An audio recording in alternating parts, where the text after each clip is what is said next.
Cénica TV.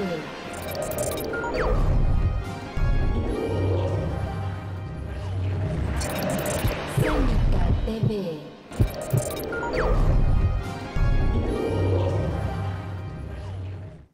Bueno, muchas gracias a todos por estar aquí, a pesar de la hora, que yo creo que estamos con un poquito de hambre.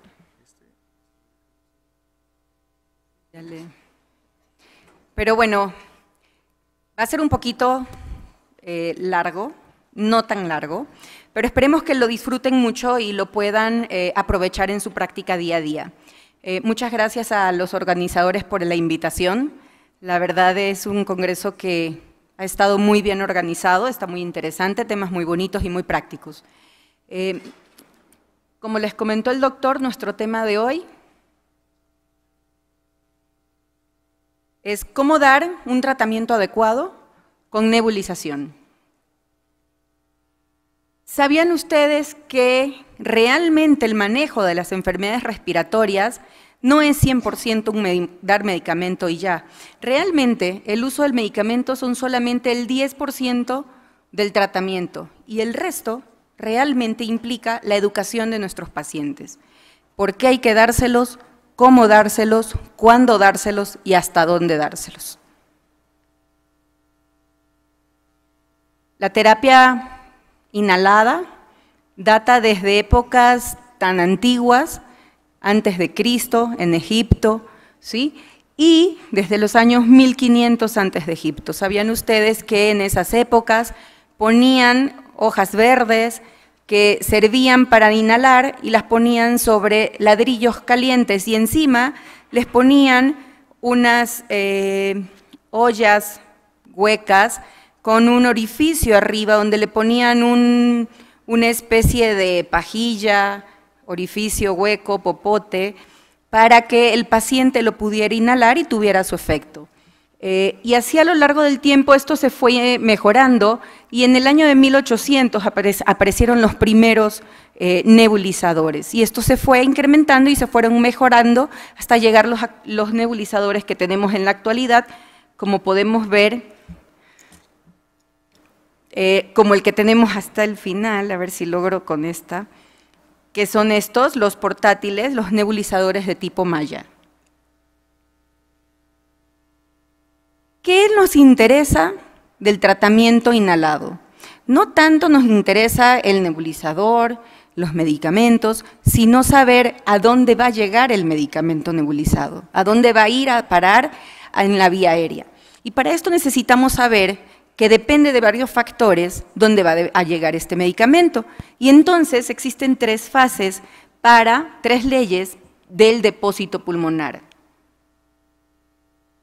La primera es la impactación, como pueden ver en la gráfica de acá, ¿sí? Es dependiente del tamaño de la partícula. A más grande la partícula, mayor velocidad y se va a impactar en el primer lugar que llegue. Entonces son partículas, generalmente partículas muy grandes, mayores de 5 micras, donde se van a depositar en las vías aéreas de gran calibre. Posteriormente está la sedimentación, que es el tamaño o la ley que más nos interesa. ¿Por qué? Porque estas van a ser generalmente partículas un poco más pequeñas, de 5 micras, entre 3 y 5 micras, donde, dependiendo del tamaño, ¿sí?, es inversamente proporcional. Van a tener una caída por gravedad, como pueden observar, y por eso les decimos a nuestros pacientes que hagan una apnea, cuando hacemos, por ejemplo, en el tratamiento con las cámaras espaciadoras o con los MDI, y son partículas un poco más pequeñas. Y el de difusión, que realmente son para partículas mucho más pequeñitas, tienen un viaje realmente errático. Entonces son muy pequeñas, entonces van muy rápido y se depositan en las vías aéreas más pequeñas y más distales, como pueden ver aquí. Rebotan, rebotan, rebotan, rebotan hasta que van llegando al final. Entonces, así mismo, como llegan hasta el final, pueden salir con la misma respiración por ser partículas muy pequeñitas. ¿Qué factores influyen en el depósito pulmonar? No es solamente el medicamento ni la forma en la que se administra. Pueden ver ustedes que depende de la formulación del medicamento, del paciente y características del inhalador. lo que respecta a la formulación va a depender de la característica propia de la sal, de si es un agente altamente potente, que sea eficaz, que tenga, y para esto vamos a ver que tenga una adecuada lipofilicidad, es decir, que se una a ciertos ésteres grasos para mantener un depósito local en la vía aérea, o que tenga ciertas características de ser higroscópica, es decir, que absorba o libere en un lugar húmedo. Las características del inhalador, y esto depende del tamaño de la partícula, como lo pudimos ver hace un rato, partículas más grandes se van a quedar arriba y las más pequeñas pues van a ir hasta el alveolo. Entonces lo ideal aproximadamente entre 3, 5 micras, 2 micras, la densidad, el tipo de dispositivo que utilizamos. ¿Cuál es el dispositivo ideal para el paciente con asma? Voy a hacer preguntas y me encanta que me contesten, ¿eh? Ándele. El dispositivo ideal realmente son los inhaladores de polvo seco y posteriormente van a la par los inhaladores de dosis medida, ¿sí? Con cámaras espaciadoras, los nebulizadores también bien utilizados para poder llegar. La idea del dispositivo ideal es que lleguen a la vía aérea donde queremos que actúe. Y por factores del paciente dependen de la maniobra de inhalación, que sepa hacerlo bien. No me sirve de nada, como cuando tenemos niñitos que les decimos, vamos a poner este inhalador y respiran como que los hubieran perseguido, ¿no? Y respiran, pues esa respiración no me sirve en absoluto. El volumen inspiratorio, que tenga fuerza el paciente para inhalar y poder hacer llegar ese medicamento a la vía aérea. Si no tiene fuerza inspiratoria no nos va a ayudar gran cosa y de eso va a depender el dispositivo que queremos utilizar.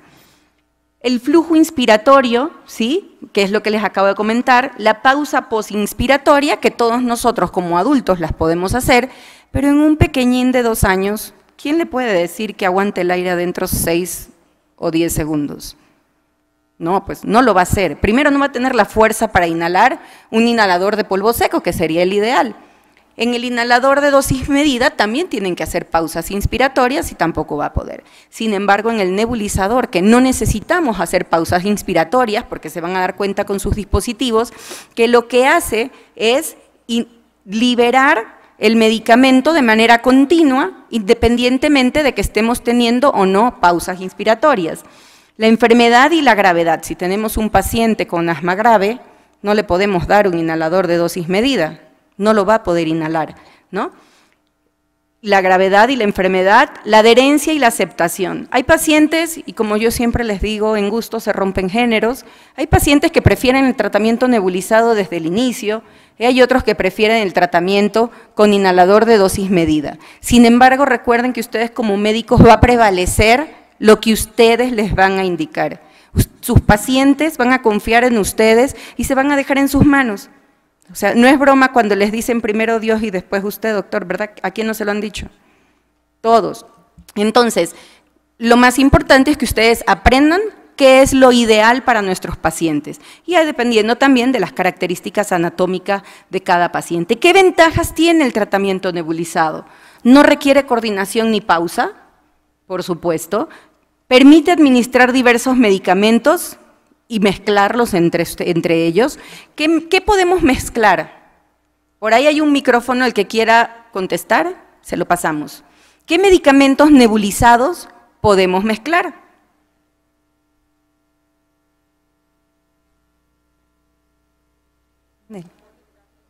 Salbutamol con bromuro de hipatropio,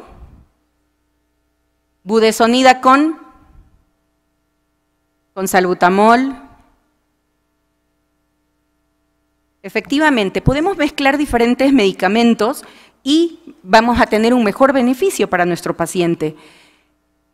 Podemos utilizar unido a una fuente de oxígeno o de ventilación asistida, y esto nos permite darle medicamento a nuestro paciente aun cuando no pueda usarlo de manera ambulatoria, y nos permite darle el medicamento y que mejore con un tratamiento de manera local. ¿Cuáles son las desventajas? Que su eficacia varía del nebulizador, no todos los nebulizadores son iguales, ¿sí? Depende de la técnica y depende del paciente. Aumenta la biodisponibilidad, claro, porque la cantidad, el gramaje de los medicamentos, la concentración va a ser mayor que cuando lo dejamos por inhalador de dosis medida o por polvo seco. El tiempo es un poquito más prolongado, ¿sí? ¿Cuánto tiempo nebulizamos a un paciente? Allá atrás, en el ala de la izquierda. ¿Cuánto tiempo nebulizamos a un paciente en promedio? Ándele, sin miedo, ahorita lo vamos a ver. De 15 a 20 minutos, exactamente. No es necesario que le digamos al paciente que se tiene que nebulizar hasta que se acabe el medicamento. En niños pequeños, hay un estudio que refiere que en niños pequeñitos, en lactantes, el tiempo para nebulizar es suficiente con 10 minutos. En adolescentes y en niños escolares, 10 minutos, 15 minutos. Y en adultos puede ser de 15 minutos e inclusive 20, 25 minutos. ¿Ok? El costo. Y eso sí es algo que nos pone un poquito de limitantes, cada vez un poco menos, pero nebulizar no es un tratamiento barato. ¿Por qué? Porque tenemos que invertirle en el nebulizador, invertirle en cuidar el nebulizador, en los accesorios del nebulizador y en los medicamentos para nebulizar. Entonces es un poquito más caro, sin embargo, como yo les digo a veces a mis pacientes, sí, yo lo voy a dejar con tratamiento inhalado, con inhalador de dosis medida o polvo seco, dependiendo de lo que requiera.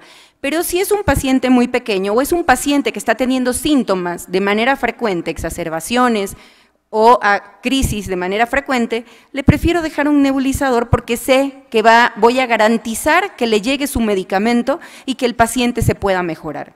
¿Ok?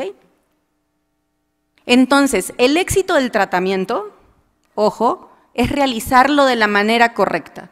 Si yo le dejo el último tratamiento que hay hoy en día para el tratamiento con asma grave, triple combinación, pero no le digo cómo ponérselo, no me va a servir de nada y va a gastar y va a tirar dinero a la basura. Todos los dispositivos inhalados tienen que saber utilizarlo. Y no le podemos dejar al paciente que lo haga solo, ¿eh? Si nosotros como médicos no se lo explicamos o no lo sabemos hacer, ellos tampoco lo van a poder hacer de la manera correcta. ¿Qué tipos de dispositivo conocen? ¿Quién dijo yo? Ahí está el acordeón. Inhaladores de dosis medida, que son los más antiguos conocidos, son los que vienen en spray, puede venir solo, con cámara espaciadora, con cámara espaciadora, activados por la inspiración, que son los autoinhalers o Easy Breath. El Respimat Soft Mist Inhaler, el Respimat es un inhalador de dosis medida, nada más que va activado por otro mecanismo, y por eso se pone acá en el 3 como vapor suave, pero es un inhalador de dosis medida, o sea, es un cartucho. Los inhaladores de polvo seco que vinieron a aparecer después y son los que mejor generan depósito pulmonar de los dispositivos que son portátiles. Entonces tenemos dispositivos de una sola dosis o monodosis, como el HandiHaler, el Aerolizer, Spinhaler, y los multidosis, como el AcuHaler, TurboHaler, EasyHaler, Genuar, que lo que quiere decir es que en un dispositivo no necesitan cargarlos para poder usar el medicamento, sino que en el mismo dispositivo viene contenido muchas dosis del medicamento y nada más lo activamos y lo usamos, lo activamos y lo usamos. Y los nebulizadores, entonces los 3 tipos de dispositivos son inhaladores de dosis medidas, polvo seco y nebulizadores. Recuerden que el vapor suave es un tipo de inhalador de dosis medida. ¿Qué es la nebulización? La nebulización no es más que transformar un líquido en aerosol. Y para esto, ¿sí?, necesitamos darle con un compresor aire para que se fragmente estas partículas. Entonces, estas partículas ya fragmentadas van a poder ser inhaladas y van a llegar a la vía aérea, que es donde queremos que lleguen. El flujo de aire va a variar entre 3 litros y 5 litros por minuto, que es lo ideal para que se puedan absorber, y vamos a ver las recomendaciones que nos dan las guías GINA para el uso de dispositivos. Para que no digan que después, no, es que a mí me dijeron que no use nunca más un nebulizador y que a un niño de 5 o 6 no le puedo dar un polvo seco. No es cierto. El de 0 a 3 años les dejamos un inhalador de dosis medida con cámara espaciadora. Eso es lo ideal.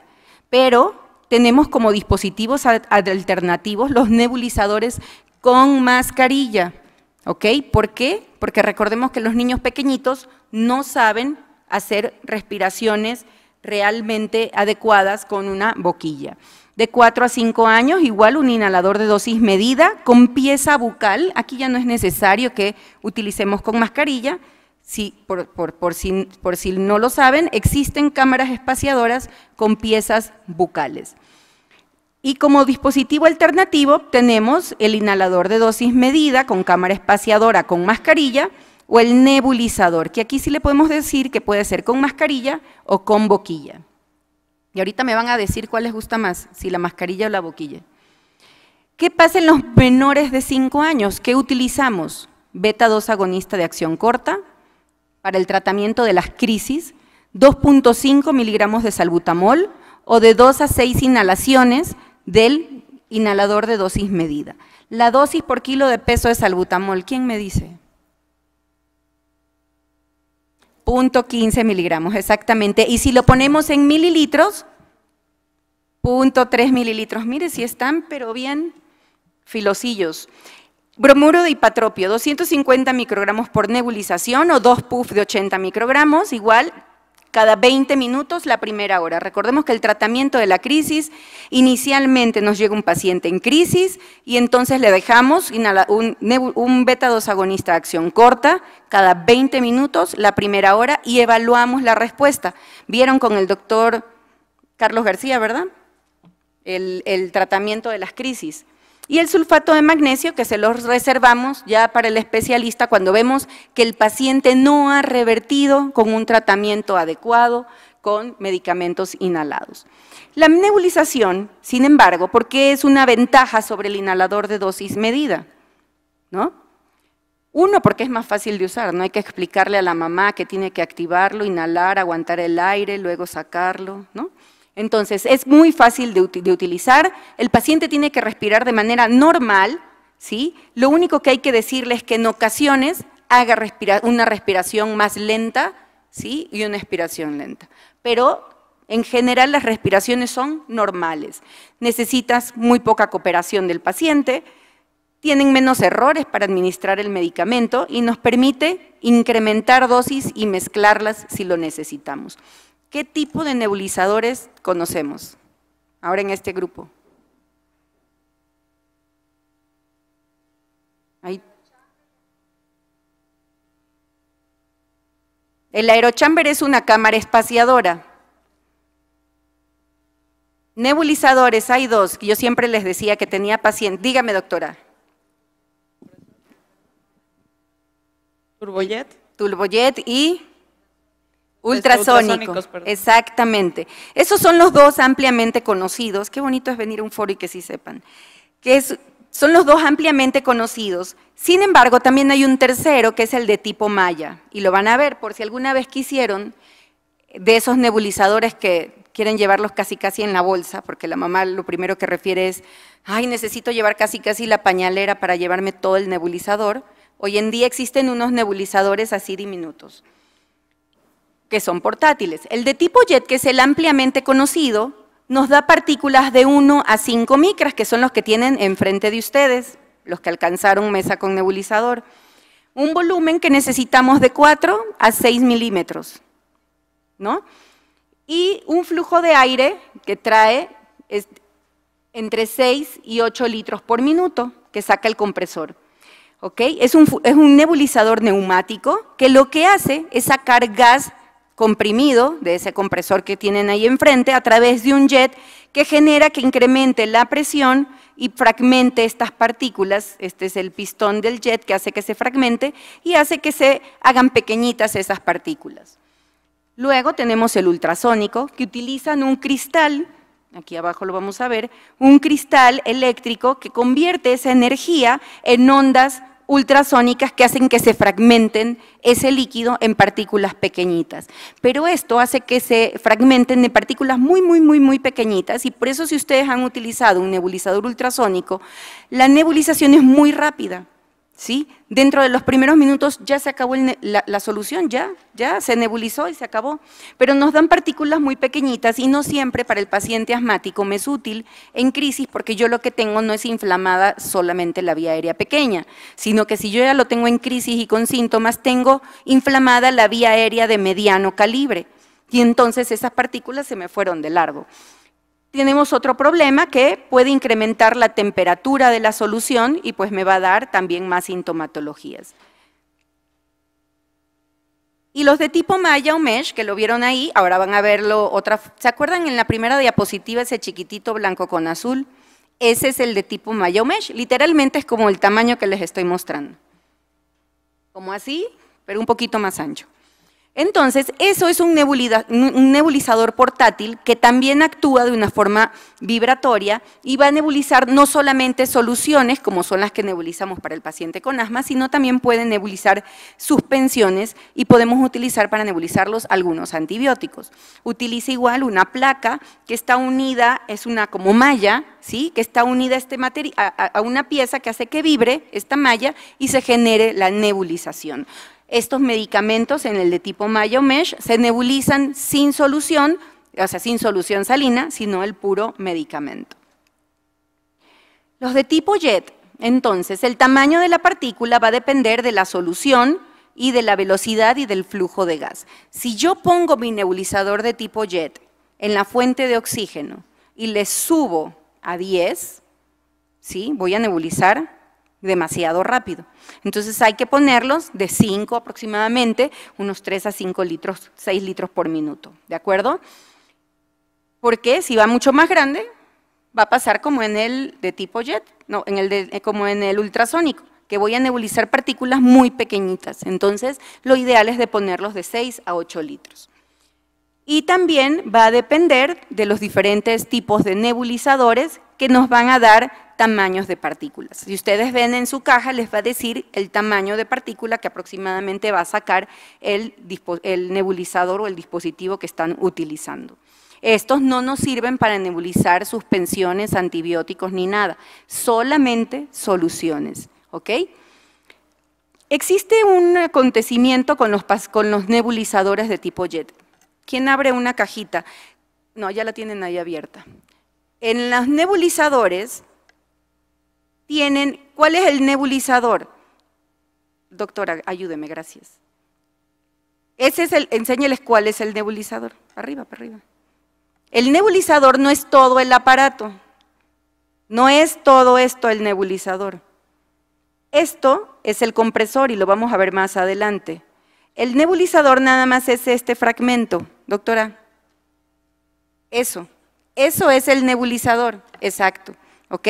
Para cuando les pregunten a su paciente, que capaz si ya tienen, le dicen, ¿tienen que comprar otro nebulizador y se les va a salir los ojos? No, solamente es el equipo para nebulizar, ¿ok? Si ya tienen un compresor, recuerden que eso es individual para cada paciente, entonces necesitamos comprar un nebulizador si hay varios usuarios en casa. El patrón para respirar debe de ser lento, intercalando inspiraciones profundos, evitando la hiperventilación. Ojo, esto sobre todo para los niños, que piensan que para que se acabe rápido y es más divertido, tienen que nebulizarse respirando rapidísimo. ¿Y qué es el volumen residual? Cuando hemos nebulizado a nuestros pacientes, si ustedes se recuerdan, siempre queda líquido en el nebulizador al final, ¿no? Lo que tenemos que, eso se llama volumen residual.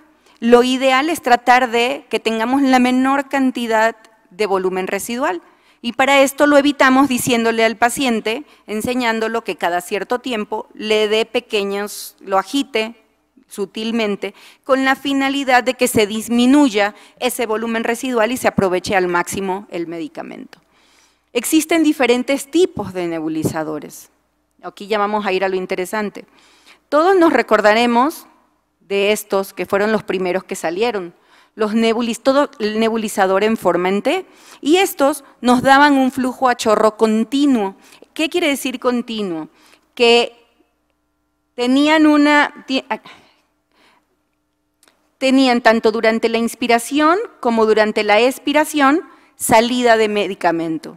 Entonces había alguna pérdida del dispositivo, de medicamento a través del dispositivo, y por lo tanto no se aprovechaba al máximo la cantidad del medicamento, ¿no? Nos da una curva, esto es la cantidad del medicamento, como pueden ver en la franja rayada, pero era constante tanto en la inspiración como la expiración. Posteriormente conocemos estos otros que son los nebulizadores igual a un chorro continuo, pero que tienen una válvula donde disminuye la salida del medicamento a la hora de la exhalación. Entonces, ingresa el medicamento, se cierra, aquí hay una válvula que se cierra a la hora de inhalar para que el medicamento se pueda absorber, y posteriormente la exhalación sale a través de esta válvula, que es la azul que ven abajo, y sale en una pequeña valvulita de escape por acá. Pero es una mayor concentración durante la inspiración y poca pérdida durante la expiración. Y finalmente, ¿sí?, tenemos estos de aquí que se activan simplemente con la inspiración y se cierran por completo durante la expiración, la salida del medicamento. Entonces, esto se activan realmente con la respiración. Los ultrasónicos, como lo pudimos ver, convierten la energía en ondas de ultrasónicas que hacen que se fragmente esa partícula. Y las de malla vibratoria, como las podemos ver aquí arriba, que son estos pequeñitos, nos sirven tanto para suspensiones como para soluciones. Podemos tener una mayor cantidad de medicamento nebulizado, ya que no necesitan diluirse y tienen un mejor depósito pulmonar. ¿Ok? Son más caros, acá no tienen mucho tiempo que han salido, no tienen muchos años, sin embargo tampoco son exorbitantemente caros. Yo creo que es lo que hace algunos 10 años era el equivalente de cuando salieron los nebulizadores. ¿Ok? Y se pueden administrar, como les había platicado, otros medicamentos como antibióticos, antiproteasa, algunos otros medicamentos para otros tipos de enfermedades. Entonces, volvemos a recordarnos que el éxito para que traten a sus pacientes es realizar de manera correcta el uso de dispositivos. ¿Qué es lo ideal? ¿Pieza bucal o mascarilla?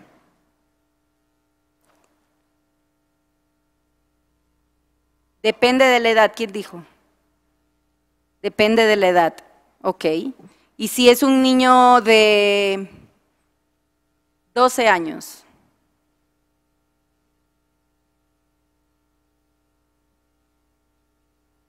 No, estamos hablando de nebulizador, ya sabemos que el polvo seco es el ideal en un paciente de 12, pero digamos que estamos en un paciente que necesitamos nebulizar y el dispositivo, como ustedes lo pueden tener ahí, van a ver que trae mascarilla y pieza bucal. ¿Qué le decimos al paciente que nos use? La pieza bucal, ¿por qué? ¿Sí sabe? Dígame. Hay menos pérdida del medicamento a través de la cara y salida, y se aprovecha y llega mejor el medicamento al lugar donde queremos que llegue. Entonces, la mascarilla es ideal para los pacientes menores de 5 años de edad, donde no los podemos utilizar con una boquilla para que haga el esfuerzo de inspirar y sacar. ¿Por qué? Porque tampoco un niño menor de 5 años nos va a hacer caso cuando le decimos que con esto tienen que respirar por la boca, ¿no? Por normalidad ellos van a respirar por la nariz y van a sacar por la boca. Entonces no nos va a servir la boquilla en un niño menor de 5 años. Para ellos utilizamos y nos reservamos la mascarilla. La boquilla es lo ideal porque nos va a hacer que llegue mejor el depósito pulmonar por la nebulización y vamos a tener menor pérdida a través de cara y medio ambiente. La pieza nasal para aquellos pacientes que tienen necesidad de nebulizar vía nasal o que tengan algún problema oral que no puedan utilizar la mascarilla, ¿ok? Y la técnica blow-by, que es una técnica relativamente nueva, donde está utilizada para aquellos pacientes que no se dejan nebulizar y necesitamos hacerlo. Entonces, esta técnica tiene un chupón, donde el bebé se entretiene con el chupón, pero afuera del chupón, inmediatamente arriba, tiene el orificio para que salga la solución nebulizada y el paciente la pueda respirar. Sin embargo, tiene también mucha pérdida de medicamento a través del aire ambiente. Sabemos que estos dispositivos hay que mantenerlos, hay que limpiarlos, hay que cambiar piezas, tienen filtros y tienen un tiempo de vida. ¿Quién me dice cómo limpiamos un nebulizador? ¿Cómo le dicen a sus pacientes que mantengan estos aparatos?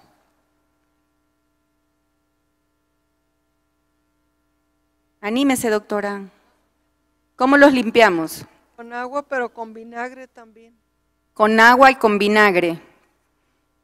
¿Qué más? Una solución antiséptica. Sí, ya lo escuché, una solución antiséptica. ¿Qué más? Reemplazo de piezas. ¿Qué piezas reemplazamos en un nebulizador? ¿Cuánto dura el nebulizador? En promedio, ¿cuánto tiempo usan nuestros pacientes un nebulizador? ¿Diario? ¿Qué me dijo, doctora? Diario no. 3 a 5 días. En promedio, si lo usamos 3 a 5 días, más o menos, ¿cuánto tiempo nos puede durar un nebulizador? ¿Tienen filtro? Sí, tienen filtro. Si ustedes ven las cajitas que tienen enfrente, el filtro trae una bolsita con 5 filtros. ¿Por qué? Porque a veces no es fácil andar buscando y encontrando esos filtros. El filtro se debe cambiar también con cierta regularidad, lo vamos a ver. ¿Cómo lo vamos a limpiar? Con agua y jabón.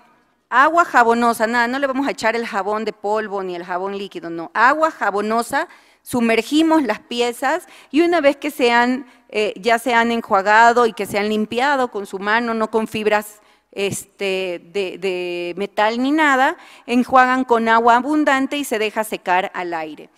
Las partes como la mascarilla se deben de secar con una toalla limpia que no deje residuos y cada nebulizador, por ejemplo, en algunos otros lugares, se refiere que se puede sumergir en ácido acético durante 30 minutos. Sin embargo, las compañías refieren que solamente con agua y con jabón. Tal vez en algunas ocasiones donde el nebulizador no puede ser utilizado de manera individual, por ejemplo a nivel hospitalario donde los reutilizan, entonces ahí valdría la pena desinfectarlos con alguna otra sustancia. La vida promedio son 40 nebulizaciones, ¿no? 40 nebulizaciones más o menos, pues nos dura 1 año, probablemente 2, dependiendo de la necesidad y el uso del aparato de cada paciente, ¿no? Se pueden utilizar de manera continua, ¿sí? O solamente de manera transitoria en fase inspiratoria. En los pacientes con ventilación mecánica se van a utilizar acá en un sistema en Y, como pueden ver, en la rama inspiratoria, y se puede poner un reservorio también entre el nebulizador y el tubo endotraqueal, ¿ok? Para aquellos pacientes que están en una terapia o que están bajo intubación o bajo ventilación mecánica. ¿Qué soluciones tenemos para nebulizar? ¿Quién me dice qué nebulizamos? Así solución salina, salbutamol, ¿qué otra? Esteroides inhalados, no le escucho. Solución hipertónica, mucolítico, ¿quién da más? Algunos antivirales, bromuro de hipatropio. Vamos a ver un poquito más adelante que realmente queremos como médicos a veces nebulizar todo lo que se deje, pero no todo lo que se ve que tiene líquido se puede nebulizar, ¿ok? Entonces, tienen presentaciones en soluciones, otros en suspensiones y en qué casos están indicados. Soluciones para nebulizar enfermedades respiratorias tenemos budesonida y fluticasona. Son los únicos dos esteroides que tienen una indicación o una presentación para nebulizar. Ojo, ¿ok? Entonces, la budesonida se utiliza de 0.125 microgramos y 0.250 miligramos por mililitro. Esto quiere decir que si tienen, no sé si tienen ahí a la mano, no, la cajita de la budesonida dice 0.125 miligramos por mililitro, ahí están las ampolletas, ¿no? ¿Y vienen cuántos mililitros, doctora? 2 mililitros. ¿De cuánto es su ampolleta? Pues 0.250. ¿Cuánto tienen total esa ampolleta? Exactamente, tiene 500, ¿ok? Entonces, eso es importante a la hora que tienen que darle la indicación a nuestro paciente. Si ustedes no le dicen exactamente, ¿sí? Sino que le dicen, ponle 125 y el paciente le va a poner toda, porque ella no sabe que 125 es por mililitro. Ella piensa que la caja trae 125, la ampolleta completa, ¿ok? Es un antiinflamatorio de los tipos esteroideos que está indicado para el paciente con asma en tratamiento de mantenimiento, ¿ok? Las dosis, tenemos dosis iniciales para adultos y para niños. En niños mayores de 1 año podemos dejar 250 o 500 miligramos de dosis total al día. Ojo, al día, de inicio. Y ya que le vamos a dejar de mantenimiento, estas van a ir de 250 a 2 miligramos. Entonces, ojo, porque más adelante vamos a tener un caso clínico, que me gustaría que me digan cómo se los van a dar a los pacientes, ¿ok? Y la fluticasona viene de 0.5 miligramos y de 2 miligramos. Los de 2 miligramos generalmente las utilizan a nivel hospitalario, no es fácil conseguirla para la parte ambulatoria. De igual manera es un esteroide antiinflamatorio que sirve para los pacientes con asma, para tratamiento de mantenimiento de estos grupos de pacientes. Pacientes de 4 a 16 años les dejamos 1000 miligramos o 1 gramo 2 veces al día, y en mayores de 16 años de 500 hasta 2000 miligramos 2 veces al día, ¿ok? ¿Qué otras soluciones tenemos para nebulizar en pacientes con asma? El salbutamol y el bromuro de hipatropio con salbutamol. El salbutamol tiene una presentación, ¿sí?, en solución de 5 miligramos por mililitro y el frasco trae 10 mililitros, mientras que el bromuro de hipatropio con salbutamol viene de 0.5 miligramos de bromuro con 2.5 miligramos de salbutamol en 2.5 mililitros. Ambos se utilizan para el tratamiento de las crisis asmáticas, ¿sí? La dosis que ya me comentaron de 0.15, ¿sí?, y de 0.3 mililitros o de 0.15 miligramos. Es para el tratamiento de las crisis asmáticas, se pueden dar cada 20 minutos y en algunos casos en los pacientes adultos que no necesitamos darles por miligramo de peso, ¿sí?, porque si no nos van a dar unas megadosis, podemos utilizar de 2.5 a 5 miligramos. 5 miligramos es 1 mililitro, ojo, porque luego les dejan a nuestros pacientitos, póngale 5 gotas de salbutamol, ¿no? 5 gotas no son nada, ¿no? Entonces hay que dejarle, prefiero que se aprendan la dosis del 0.3. En niños, ¿sí?, si son muy sensibles, lo ideal es dejarles hasta 2.5, es decir, la mitad, 0.5 mililitros, para que no tengan tanta taquicardia. Si son pacientes que lo toleran o son un poco más grandes, podemos utilizar la dosis completa de 5 miligramos para tratar de revertir ese broncoespasmo en los pacientes con crisis asmática. ¿Cada cuánto se lo vamos a dejar? Ya logramos dejarle el tratamiento nebulizado cada 20 minutos y el paciente mejoró. Mejoró, pero tiene tos ocasional. Lo vieron con el doctor García, ¿verdad? Entonces, ¿qué le vamos a hacer? Ya, señora, lo vamos a poder dejar ir a su casa porque ya no tiene tanta dificultad para respirar, ya tiene menos tos. ¿Cuánto le vamos a indicar para nebulizar?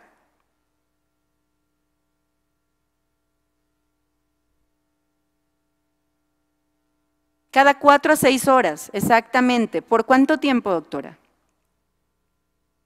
Exactamente, de 3 a 5 días y ese paciente va a mejorar y se le va a quitar esa hiperreactividad y esa crisis de asma y va a estar mejor. Y acuérdese que esos pacientes que una vez que se van de alta de su crisis de asma, tienen que indicarse tratamiento de mantenimiento para que no estén recayendo, ¿no?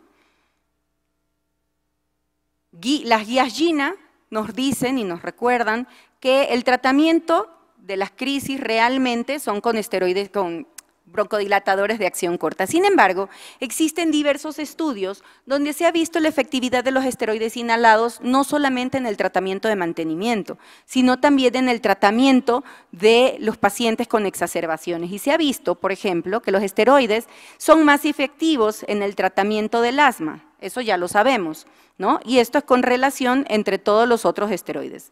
Esto es equivalente para todos, excepto para Montelukast, que es un antileucotrieno, efectivamente. Los esteroides inhalados siguen siendo superior a los antileucotrienos como efecto antiinflamatorio, ¿ok? Tienen una mejor potencia. La budesonida tiene ciertas características sobre los otros esteroides que hacen que tenga una mejor potencia. Y uno es que se disuelve, ¿sí?, rápidamente en las fases acuosas y se disminuye la inflamación en la vía respiratoria, ¿ok? Y no solamente tiene un efecto antiinflamatorio, intrínseco, sino que también tiene un efecto antiinflamatorio externo que genera en la degranulación, disminuye esta degranulación de los mastocitos y por lo tanto disminuye el edema de la mucosa y disminuye la inflamación, no solamente por el efecto antiinflamatorio, sino un efecto indirecto sobre el mastocito que genera este efecto de aquí. ¿Ok? Y la lipofilicidad de la budesonida que hace que tenga una mejor eficacia, ¿sí?, una mejor afinidad al tejido sistémico y por lo tanto tiene una mayor acumulación. Es decir, esta lipofilicidad del medicamento, no sé si ya lo estuvieron viendo a lo largo de las pláticas, es la capacidad del medicamento de unirse a ésteres. Y ven que cuando esto se refiere a la biodisponibilidad, la capacidad o la probabilidad que el medicamento se quede en un tejido y se pueda absorber por vía sistémica. Al ser altamente lipofílico el medicamento, lo que va a hacer es que se deposite con los ésteres grasos y se mantiene de cierta forma que cuando se van quitando estos esteroides de los receptores, se van uniendo y se activan una vez que entra el receptor. Entonces eso hace que el medicamento tenga mayor tiempo o mayor potencia. ¿Por qué? Porque se mantiene más tiempo localmente, sin embargo no se mantiene a la vía sistémica y por lo tanto tiene menos efectos adversos. Eso es una característica que hace que los esteroides inhalados tengan mejor eficacia unos sobre otros y eso es uno estado por la lipofilicidad y por la hidrofilicidad. Entonces, podemos ver aquí de igual manera, ¿sí?, el efecto vasoconstrictor, como platicamos hace un rato en esta de aquí, ¿sí? Y entonces, ¿qué pasa con el paciente que tiene crisis de asma y llega al hospital? Hoy en día es muy normal que a todos nuestros pacientes no solamente le dejen un broncodilatador de acción corta, sino que a todos les ponen un esteroide inhalado.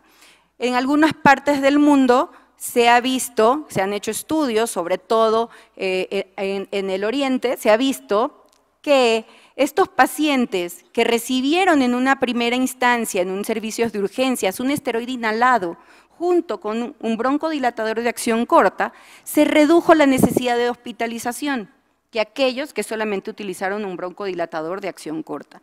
Y por lo tanto se ha observado que aquellos pacientes que tienen no solamente un broncodilatador de acción corta, sino que se les agrega un esteroide sistémico, disminuye la necesidad de esteroides orales. Es decir, aquellos pacientes se van mejores y no necesitamos dejarles un ciclo corto de esteroide.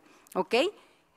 Y es imperativo que en estos pacientes que están en crisis se les debe de dejar un esteroide inhalado cuando se van de alta si es que nunca antes lo han utilizado. Y esto es para que veamos que en este estudio que les estoy comentando se pudo observar que aquellos pacientes que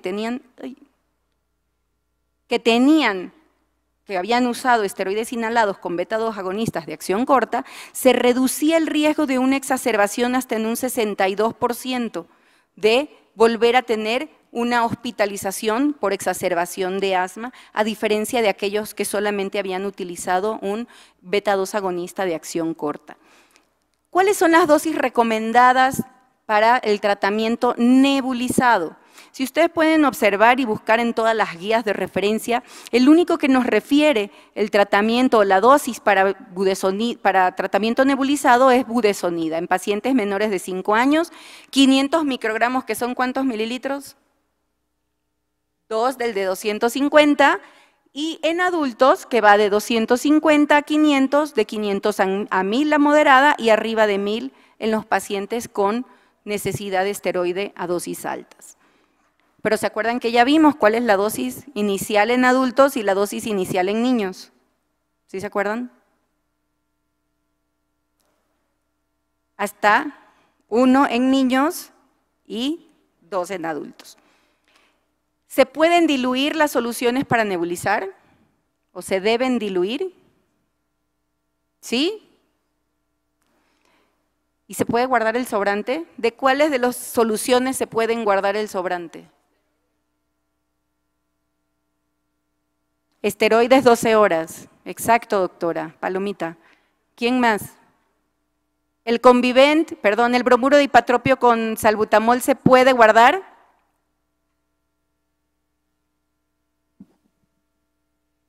No, no se puede cambiar. Entonces, vamos a ver, el salbutamol se puede combinar con solución fisiológica e inclusive con bromuro de ipatropio. Ya vimos la concentración que viene de 2.5, ¿no? Con 5 miligramos y se puede diluir con solución fisiológica. Sin embargo, el bromuro de ipatropio viene en monodosis y no se debe de guardar el sobrante, ni siquiera guardado, cerrado o sellado. Ese se guarda, se utiliza y se tira, ¿ok? La fluticasona de igual manera puede ser estable hasta 5 horas sin mezclar, ojo, no le van a poner la solución fisiológica o el salbutamol. Y la budesonida, ¿sí? Es estable hasta 12 horas, ¿sí? Sin mezclar, guardado en su empaque original que es metálico. ¿Por qué? Porque son sensibles a la luz, ¿ok? Ojo, sí podemos nebulizar otras sustancias, no todos, no todos. La anfotericina B se puede nebulizar, es una solución que se puede nebulizar, la amicacina, la colistina. No lo dice la marca como tal, sin embargo hay algunos estudios que han demostrado que estos medicamentos nebulizados tienen una eficacia demostrada en ciertas patologías donde están indicadas realmente utilizarlos, ¿ok? ¿Cómo están? Cada uno van a abrir sus dispositivos, los que tienen a la mano, se apoyan de los demás, y vamos a ver cómo está formado el nebulizador.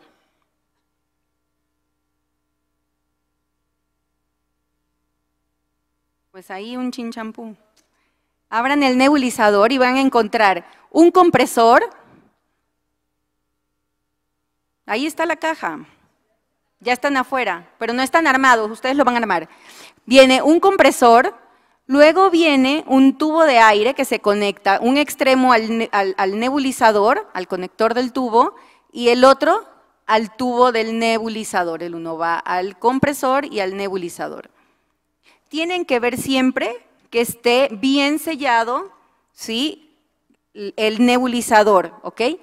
Trae el kit para nebulizar, trae el cable de luz, que no sé si está por ahí a la mano, y si ustedes le dan la vuelta a su compresor van a encontrar que hay una ranurita donde viene el filtro del nebulizador, los filtros de aire.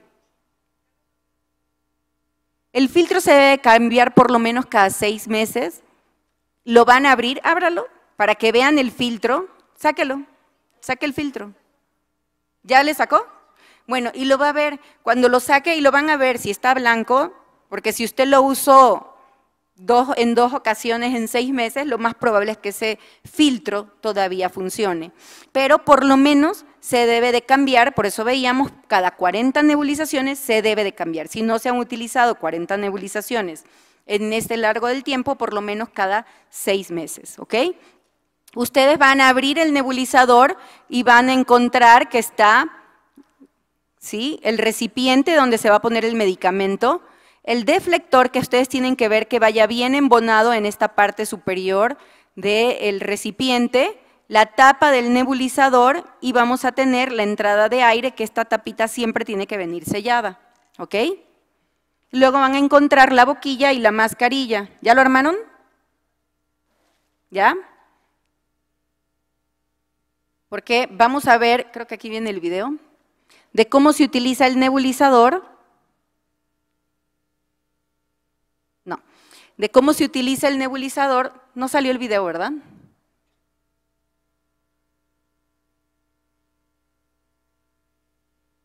Aquí van a ver cómo se utiliza el nebulizador.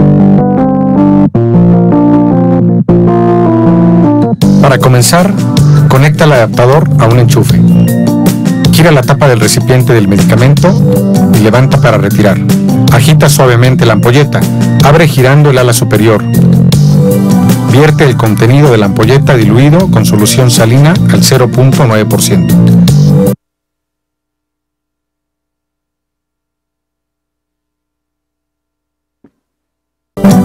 Coloca la tapa de inhalación en el recipiente del medicamento. Hay que inhalar y exhalar normalmente por la boquilla. La mascarilla se coloca entre nariz y boca. Presiona el interruptor de encendido. Después se inhala y exhala de manera normal. La dosis se termina una vez que no hay líquido dentro del envase. Para detener la nebulización, oprime el botón de apagar.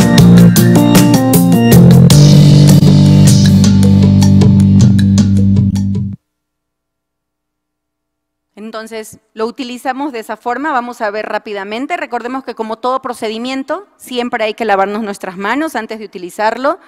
Colocamos el medicamento en el nebulizador, se fija bien la boquilla, primero lo cierran, se fija bien la boquilla, se conecta el tubo, ¿sí? Se ve que esté conectado a la corriente y se enciende el compresor. Recordemos que los pacientes, para utilizar los dispositivos, si es una mascarilla, debe de ir bien fija sobre la cabeza con el elástico para que no esté bailando. No queremos un nebulizador que parezca un micrófono, ¿ok? Sí, una vez que ya cumple el tiempo de nebulizar, se apaga el nebulizador, se quita, se limpia el aparato y hay que decirle a la mamá o al paciente que se tiene que limpiar la cara y la boca para que no tengamos residuos del medicamento. Vamos a ver un par de casos que me gustaría que cada quien, hay 8 nebulizadores, ¿no? Y les van a ir pasando el micrófono para que me digan cómo los vamos a ir preparando, ¿ok? Lo van a preparar ustedes en su nebulizador, todos. Vamos a tener un paciente de 4 años de edad, donde lo vamos a nebulizar con budesonida y le vamos a poner solución fisiológica. ¿Cuál es la dosis de mantenimiento de la ampolleta que tienen ahí a la mano?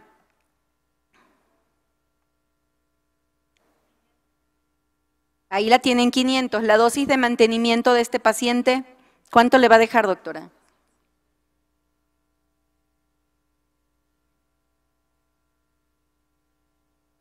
¿250? 1 mililitro, exactamente, doctora. 1 mililitro, ¿cada cuánto? Cada 12. Cada 12. Y este paciente, pensemos que es un paciente de 4 años, pero que tiene 3 días que está usando ya su nebulización y que está muy sintomático. O sea, llegó con una crisis asmática moderada y el doctor lo mandó a su casa con tratamiento nebulizado. ¿Le deja 250 o si se atreve y le deja un poquito más? Podemos incrementar ¿A cuánto? a los 250. Como si me dijo que le dejaba 250. Los 500. La ampolleta completa cada 12. ¿Sí? Si le habla y le dice, doctor, es que fíjese que ya me puse 250 cada 12 y nomás no mejoro, sigo todavía con tos cuando corro, sigo con tos en las noches, ya no me estoy ahogando, pero sigo con tos. Entonces sí le puede decir, ok señora, le vamos a subir la dosis, ahora le va a poner la ampolleta completa cada 12 horas. ¿Y se la pone sola o con qué más se la va a poner? Con 2 mililitros. Con solución salina, 2 mililitros. Con solución salina, 2 mililitros. Ok. ¿Y qué más? ¿Nada más? ¿Quién da más? Salbutamol. Salbutamol. Haga de cuenta, doctora, que yo le estoy llevando a mi hijo porque tiene crisis asmática. Ándele, doctora, sáquelo adelante a mi niño. ¿Con qué me lo va a mandar a la casa? ¿Va, doctora, usted? Tiene una crisis asmática, tengo que pensar en una terapia de rescate y depende Ajá. de las características. Si tiene un periodo corto de evolución, es más fácil que rompa el espasmo. Tiene y le 3 den días con tos. inflamada. Tiene 3 días, entonces tengo que usar un esteroide también, combinarlo. Cuénteme, dígame, Pues doctora, hago- ¿cómo se lo voy a dar? Hago la combinación del broncodilatador, beta agonista con el, no, pues ese es el salbutamol con el esteroide, la budesonida, y como usted lo explicó ahorita, vamos usando y si vamos aumentando, si no responde, le aumento porque sé que mi tope son 2 miligramos. Ok. ¿Quién más ¿Quién me más? dice qué más le doy? ¿Cómo lo doy? ¿Por allá? ¿Quién se anima por allá? Allá va la doctora.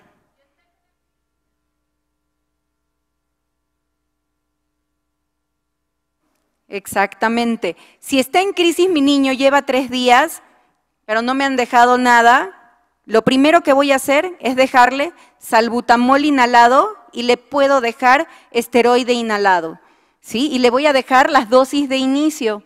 Entonces, le voy a dejar una dosis inicial de hasta 500 miligramos, se la puedo dejar de inicio y posteriormente le puedo dejar 500 cada 12 horas con salbutamol. El salbutamol se lo puedo dejar intermedio, inclusive para poder cumplir cada 6 horas. Entonces yo lo que haría es que le digo a mi paciente, ok señora, usted se va a ir y le va a dar, lo va a nebulizar cada 20 minutos, una con salbutamol y budesonida y las 2 siguientes de los 20 minutos con salbutamol. Y de ahí se los va a poner cada 12 horas salbutamol con budesonida y en el intermedio le vamos a poner salbutamol solo, con solución salina. Si mi paciente no mejora dentro de las siguientes 48 horas, entonces le voy a dejar tratamiento con esteroide sistémico. ¿Ok? ¿Por qué? Porque eso quiere decir que mi paciente no ha mejorado y tiene un patrón inflamatorio alto. Dígame, doctora.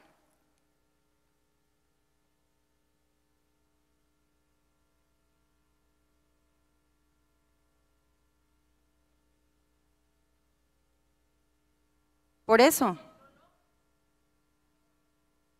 No, porque…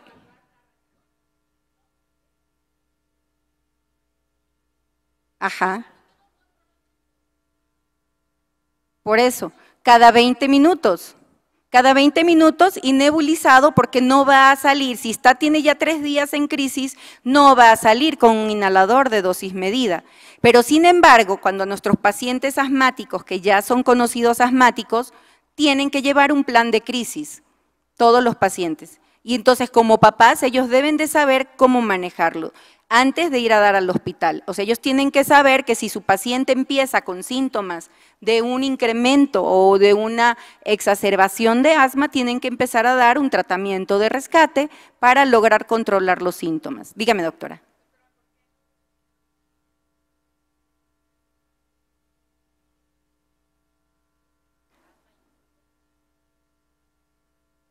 Porque, bueno, si es una crisis asmática de 3 días de evolución sin tratamiento, lo primero que voy a hacer es tratar de ver si revierte con el broncodilatador. Y hay estudios que determinan que si yo le agrego a ese broncodilatador un esteroide inhalado a dosis un poquito medio alta, este paciente va a mejorar y va a evitar el uso de esteroide sistémico. Sin embargo, si este paciente tiene 3 días, es un paciente viejo conocido, y tiene 3 días con crisis de asma, ya con tratamiento de crisis, es decir, que la mamá ya le puso el broncodilatador y no mejoró, ese paciente sí necesita que empiece con tratamiento de esteroide sistémico en cuanto se comunique con usted. Pero si es un paciente de primera vez, le puede dar el beneficio del manejo con un broncodilatador y ver cómo evalúa dentro de los primeros 20 minutos. Generalmente los pacientes vírgenes de tratamiento responden muy bien ante esas primeras dosis.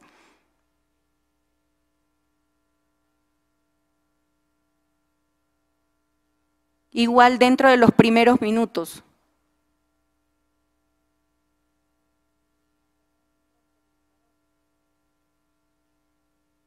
siempre que iniciamos una crisis de asma, si el paciente, ¿qué es una crisis de asma?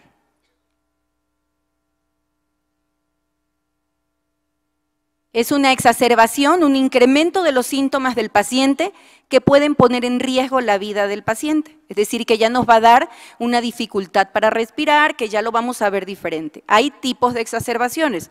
Recordemos que hay exacerbaciones leves, que puede ser por un cambio de clima, exacerbaciones moderadas por un virus respiratorio, que va a hacer que el paciente tenga cambios en su sintomatología, o una crisis severa que el paciente francamente tiene dificultad para respirar y va a ir a dar inclusive al hospital. Pero aquellos pacientes que tienen una crisis leve mejoran con un broncodilatador, ¿sí? Sola, o inclusive incrementándole solo la dosis de tratamiento de control que tengan. Si tienen terapia combinada, ¿sí? Le podemos incrementar su terapia combinada y este paciente va a mejorar. Pero si el paciente tiene una crisis moderada, necesitamos dejarle un broncodilatador, modificar su terapia de control y agregar el tratamiento nebulizado. Si no mejora igual dentro de los primeros 3 dosis de 20 minutos, entonces ese paciente está indicado dejarle un esteroide por vía sistémica.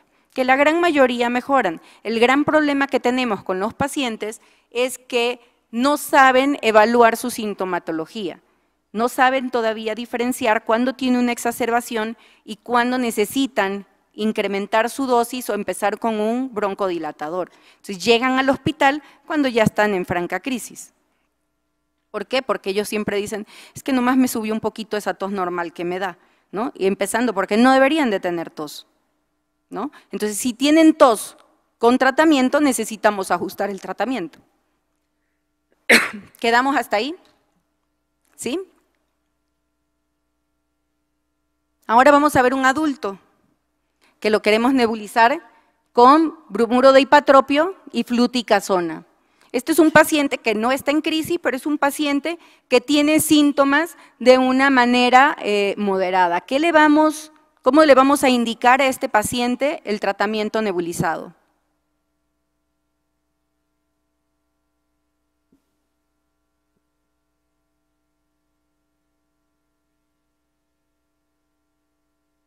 ¿Quién dijo yo?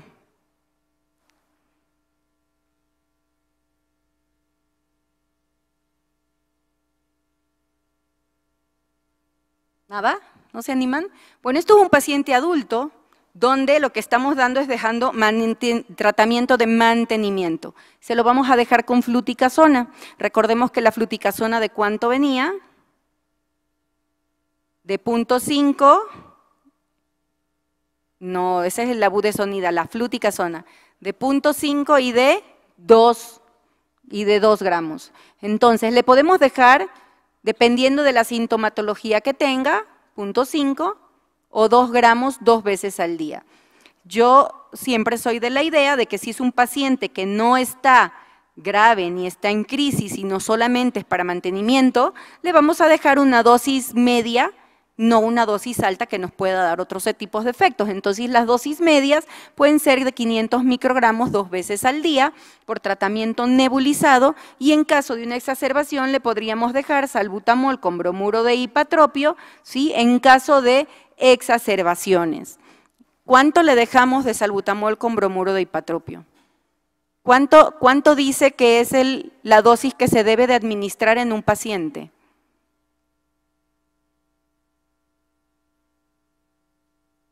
¿Una ámpula? Exactamente, la dosis es una ámpula. ¿Por qué hago énfasis en esto? Porque es muy frecuente, sobre todo con que le dejen las dosis por gotitas. Entonces, dele 10 gotitas. No, hay que dejarles la ámpula completa que viene de 1.5 mililitros. Es decir, que trae 5 miligramos de salbutamol, la ampolleta completa. En un adulto es completamente tolerable y recordemos que esta combinación lo que hace es que permite que el paciente tenga una mejor tolerancia con menor efecto adverso por uso de salbutamol. Entonces, hasta en casos ya donde tiene una exacerbación podemos utilizar 2 viales con la salvedad de que sí les den un poco de taquicardia o de temblor en estos pacientes. Ya van a ir conociendo ustedes a sus pacientes y ellos mismos les dicen, es que a esa dosis me pongo muy ansiosa o me da mucha taquicardia, y entonces le pueden reducir un poquito la dosis con la finalidad de que no tenga tantos síntomas. ¿Cuáles son los mitos? ¿Quién me dice mitos de la terapia nebulizada?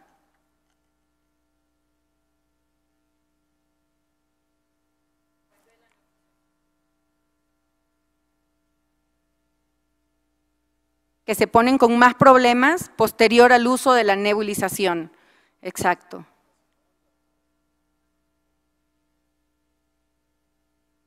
Exactamente. No van a mejorar. Exactamente, que tienen alergia al medicamento porque se sienten muy mal.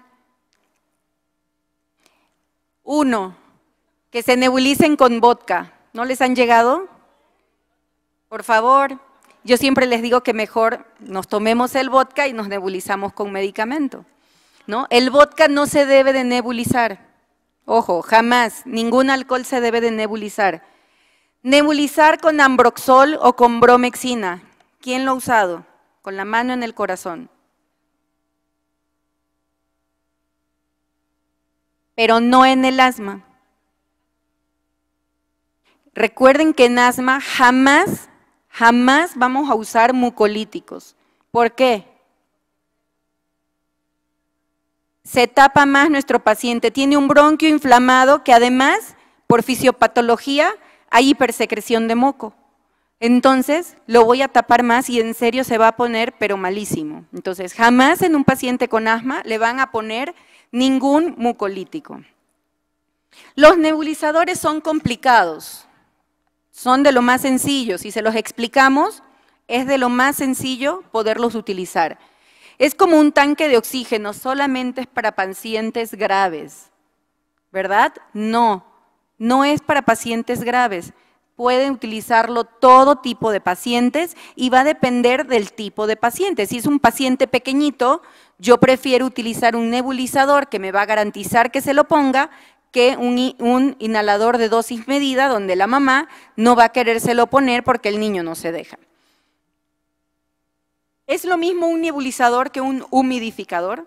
Porque a mí me llegan siempre y señora, le vamos entonces a nebulizar. Claro, yo ya tengo el humidificador. No es humidificador, es nebulizador. ¿Cuál es la diferencia? Allá al fondo. ¿Perdón?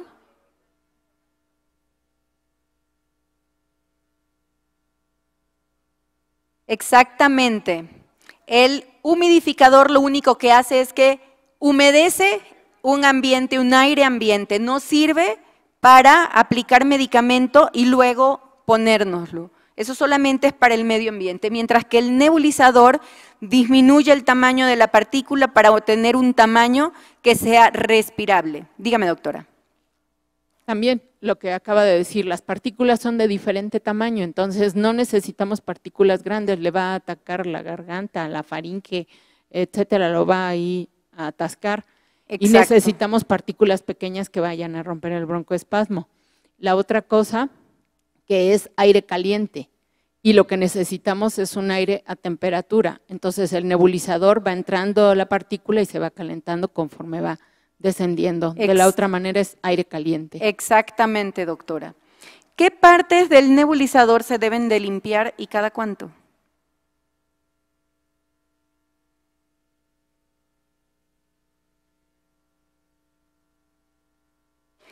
Exactamente, siempre después de utilizarlo hay que limpiar el nebulizador y recordar que es individual para cada paciente.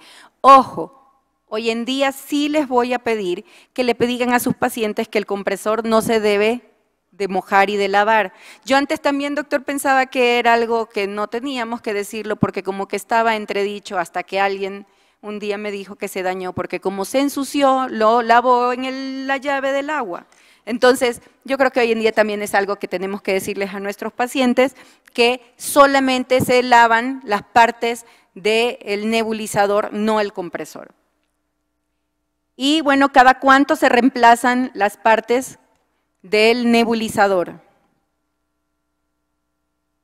cada 40 nebulizaciones aproximadamente o cada 6 meses. Vamos a ver un caso clínico. Masculino de 10 años que llega a urgencias con saturación del 90%, frecuencia respiratoria del 38 por minuto, frecuencia cardíaca de 110 latidos por minuto, tiene tos, dificultad para respirar y sibilancias. Llega al hospital a urgencias con exacerbación severa de asma. ¿Qué le vamos a dejar a este paciente? Ojo, está en urgencias. Oxígeno, un beta-2 agonista de acción corta con MDI y cámara espaciadora, beta-2 agonista con nebulización, esteroide oral en ciclo corto. B. ¿Quién dijo B? Levante la mano. 1, 2. ¿Quién dice C? 1, 2, 3, 4, 5, 6. ¿Quién dice A, B, C? No, A, B, A más D y B o C. A, D y cualquiera de las dos de en medio.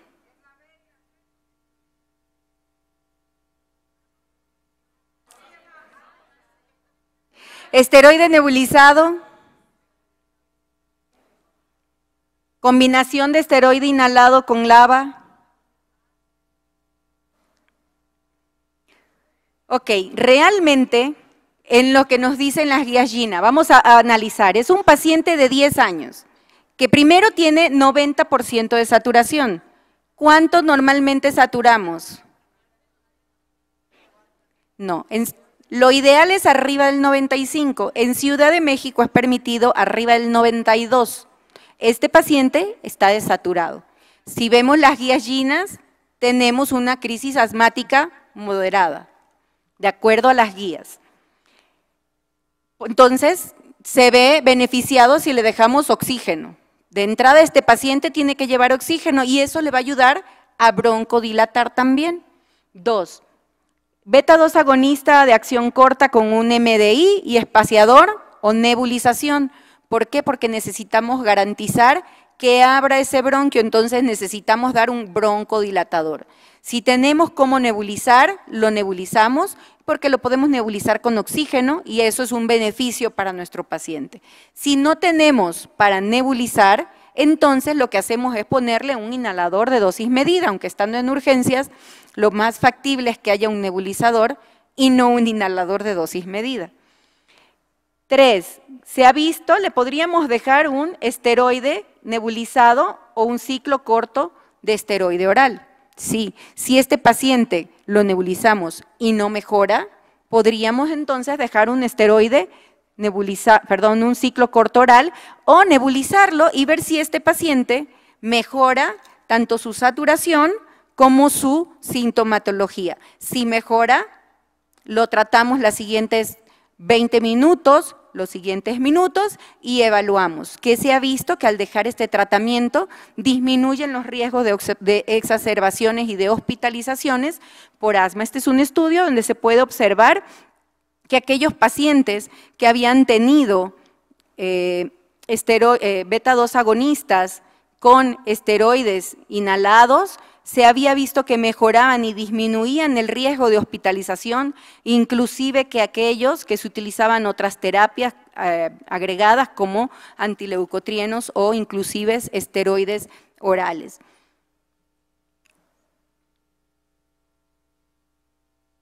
Este es otro.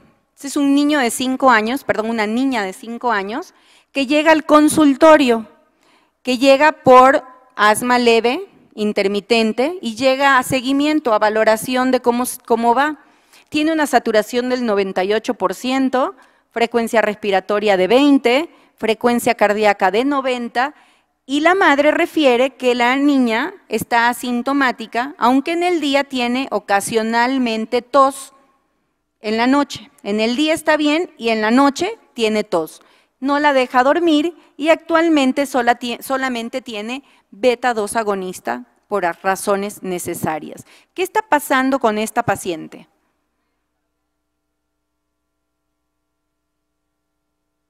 Tiene una exacerbación de su sintomatología. ¿Y qué necesitamos hacer en una exacerbación leve de los síntomas?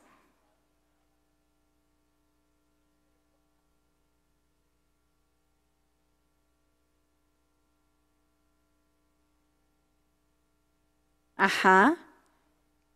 ¿Quién me iba a hablar acá? Dígame, doctora. ¿No convendría ya que es el paso 2 de la GINA? Exactamente, una lava con un doctora. corticosteroide.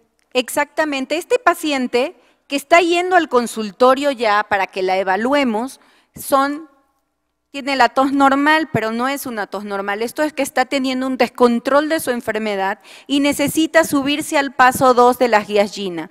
Y doctora, el paso 2 es agregarle ¿qué? Esteroide. Un esteroide inhalado, en dosis bajas. exactamente, a dosis baja para lograr el control de sus síntomas y evitar que esté teniendo esta tos que generalmente cuando un paciente tiene este descontrol empiezan con síntomas en la noche o con el ejercicio que si no los tratamos van a progresar y van a tener síntomas de manera más frecuente. El tratamiento adecuado, entonces, ¿qué sería? SABA con cámara espaciadora, esteroide inhalado en polvo seco. Tiene 5 años, esteroide nebulizado. Yo aquí le pondría también en polvo seco o en MDI. A los 5 años ya podríamos dar un polvo seco, un poquito menos dependiendo de qué tan diestro sea el paciente, podría tener la capacidad de utilizar un inhalador en polvo seco. Entonces, recordemos que el paso 2 no es más que dejar esteroides inhalados a dosis bajas y como dosis alternativa podríamos utilizar esteroides inhalados de manera intermitente con antileucotrienos. Entonces, la respuesta es esteroide inhalado. Paciente de 82 años, este ya es el último, si no mal recuerdo, que tiene antecedente de enfermedad vascular cerebral, isquémica, limitación física, que llega a la consulta con asma y que tiene 2 meses que le dejaron esteroide inhalado con beta-2 agonista de acción prolongada en polvo seco.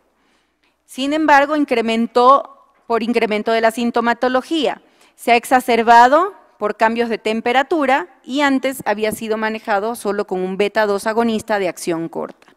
El familiar, la persona que lo acompaña, refiere que no le puede administrar el medicamento con mucha facilidad. Cuando revisa la técnica de inhalación, no tiene un flujo inspiratorio suficiente para activar el dispositivo. ¿Qué hacemos? ¿Le dejamos un MDI con cámara espaciadora o una nebulización? Lo ideal va a ser una nebulización porque va a tener un mejor va a llegar a tener un mejor depósito pulmonar a pesar de que no tenga un adecuado esfuerzo inspiratorio, ¿no? Porque aún así el inhalador de dosis medida con cámara espaciadora necesitamos tener un flujo inspiratorio y una apnea expiratoria para que sea mejor el depósito pulmonar del medicamento. En conclusión, debemos de fomentar el cumplimiento y el mantenimiento de las terapias que les dejamos a nuestros pacientes. Favorecer el uso correcto del nebulizador y de todos los dispositivos que realmente les dejamos a nuestros pacientes. Recordemos que el 90% del éxito de nuestros pacientes es enseñarles y que sepan utilizar los dispositivos. Si no lo saben y no están educados, no nos sirve de nada que le dejemos el mejor dispositivo. Enseñarle a reconocer sus síntomas y cuándo tener una exacerbación, que sepan reconocer las exacerbaciones que tienen los pacientes. Monitorear la función pulmonar. Las guías actualmente nos refieren que por lo menos necesitamos tener una espirometría, ¿sí?, al diagnóstico o al mes, y una vez que estén controlados, por lo menos una vez al año, que tengamos una espirometría para valorar cómo está esa función pulmonar y esos volúmenes. Recordar que existen 3 tipos de nebulizadores. Evitar estar cambiando de dispositivos. Cuando les preguntamos a los pacientes qué usa, ¿qué nos dicen? Usted dígame, doctora, que yo tengo todos. Todos, literal. Entonces, mientras más les enseñemos a usar uno de una manera correcta, el ideal, el paciente va a sentirse mejor y va a aprender a utilizar en caso necesario su medicamento de control y de rescate en el caso de que lo necesite. Entonces, no les estén cambiando con el que ustedes se sientan cómodos y con el que el paciente acepte el uso. Recordemos que los pacientes también prefieren ciertos tipos de dispositivos, unos más el nebulizador, otros prefieren los polvos secos, otros prefieren los inhaladores de dosis medidas porque sienten que sale el medicamento. Entonces, hay que tomar eso en consideración para poder tener un adecuado control de la enfermedad y un apego al tratamiento. Valorar la edad, las técnicas para las que vamos a utilizar y las condiciones del paciente para poder utilizar el mejor dispositivo. Con esto los quiero invitar a Tijuana el 24 al 27 de julio, que es el Congreso de Alergia e Inmunología Clínica Pediátrica. Vamos a tener una semana de temas muy interesantes. Están cordialmente invitados. ¿Preguntas? Doctor. Queremos agradecer a la doctora Vivian por una excelente ponencia y muy dinámica, y queremos entregarle un reconocimiento en nombre del Colegio Mexicano de Inmunología Clínica y Alergia. Gracias. Muchas gracias. Dígame, doctora. Doctora, yo siempre he tenido una duda. Escuché en alguna ocasión que en el asmático el problema no era la dificultad para respirar, sino para expulsar el aire. ¿Sí es cierto eso? Recordemos que la dificultad para respirar se traduce no solo en meter, sino también en sacar. Es que no se sienta, el paciente siente esa falta de aire. Efectivamente, lo que más se afecta no es la entrada, sino la salida del aire. Haga de cuenta que el bronquio es como un globo. Se cierra y cuando usted infla un globo y lo estira, ¿sí? Cierra la luz, silba y el aire sale con dificultad. Es el mismo equivalente cuando el bronquio se inflama, está cerrado y por lo tanto tiene dificultad de sacar el aire. Pero al estar lleno, pues también siente que no puede respirar el paciente. Buenas tardes, doctora. Dígame.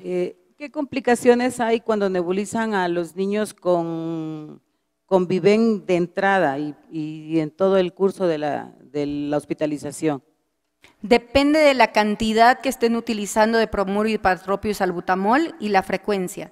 Recordemos que en los más pequeñitos todavía no están tan autorizados el uso de los anticolinérgicos, porque al fin y al cabo, si dejamos dosis altas para nebulizar y de manera frecuente, podríamos dar síntomas colinérgicos como niño rojo, caliente y seco, ¿no? Entonces son cosas que hay que vigilar, no digo que no se pueden utilizar, nada más que con cierto cuidado de no estarlo usando con manera frecuente y muy altas las dosis. Doctora. Sí, hola, buenas tardes. Bueno, yo tengo una pregunta. Dígame. ¿Está indicada las nebulizaciones en el recién nacido y en el lactante, sobre todo con Conviven? ¿Sí les sirve? ¿El desarrollo del músculo liso de verdad responde al manejo con estos medicamentos? Depende para qué se los deje. En el recién nacido difícilmente la tos que tiene o esa falta de aire que tiene es por una broncoconstricción, por asma, ¿no? Hay otros factores que determinan que haya tos y dificultad para respirar en el recién nacido. Sí se ha visto cierta eficacia, tal vez probablemente en los pacientes de recién nacidos con el uso de Conviven, porque disminuye las secreciones y de cierta manera los mejora.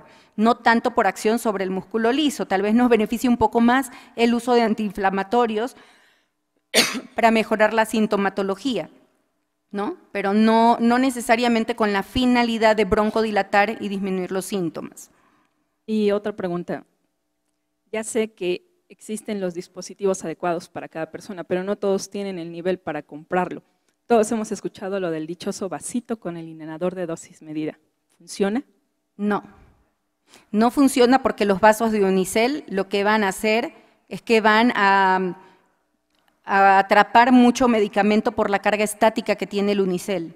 Hoy en día existen muchos dispositivos Y en las farmacias existen muchos planes donde si compras uno te doy la cámara espaciadora y les dan muchas facilidades para poderlos utilizar.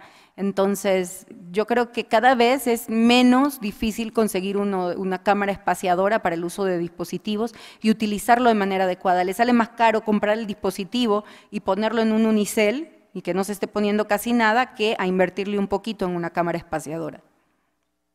Gracias. A ustedes. Bueno, muchísimas gracias.